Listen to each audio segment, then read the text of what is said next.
suis avec Rémi Leroux devant de belles montagnes à Chamonix. Comment ça va, Rémi? Ça va pas pire, toi? Ça va très bien. Grosse course hier. Tu étais sur l'ETC. Parle-moi de ce parcours-là avant de me dire comment ta course a été. Ouais, ben c'est un peu intéressant parce que je pense que le monde assume que l'ETC, c'est comme le petit parcours facile de la semaine de l'UTMB, mais en fait, en termes de distance, oui, c'est un peu moins, mais le ratio dénivelé-distance est quand même très intéressant. Je pense que c'était 15 km pour 1200 mètres de D+, et D-.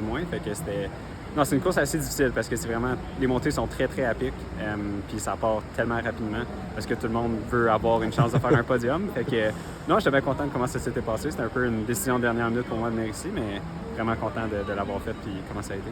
C'est un format vertical auquel tu es rendu habitué, tu es rendu un expert en la matière, tu en as fait beaucoup dans les dernières années. Rapidement, parle-moi de comment ta course a été jusqu'à cette 5e place-là.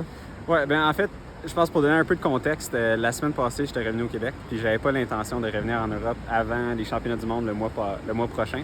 Mais là, le manager de Brooks m'a envoyé un message cette semaine me disant « Ah, t'es-tu encore en Europe?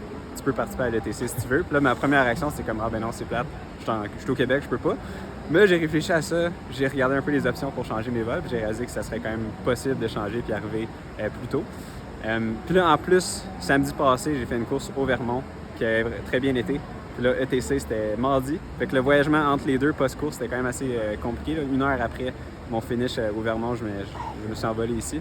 Mais non, finalement, ça a très bien été. Je dirais les sensations avant le départ étaient honnêtement terribles. Tu sais, j'ai vraiment mal dormi parce que j'étais comme avec le jet lag et tout, mais je m'étais dit, une course comme ça, je veux me donner le plus de chances de faire un podium. Fait que je suis quand même parti très vite. Puis je me suis dit, tu sais jamais, des fois, les sensations avant une course, même pendant, mettons, le warm-up, des fois sont terribles, mais pendant la course, peuvent être assez bonnes. Fait que je me suis dit, on s'essaye. Fait que... Puis en plus, c'est ça commence. En gros, le parcours, c'est une grosse montée, une grosse descente. Fait que je me suis dit, pour moi, ma force, c'est vraiment les montées. Je me suis dit, il faut vraiment que je donne le tout pour le tout dans la montée. Puis après, juste espérer pas me faire trop dépasser dans la descente. Fait que j'ai vraiment poussé très fort dans la montée. J'étais 4e au sommet.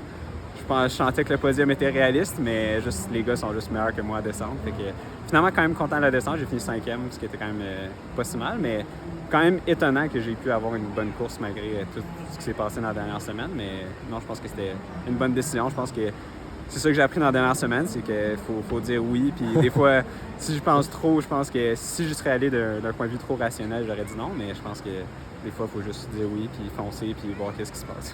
Merci beaucoup, Rémi. Merci à toi.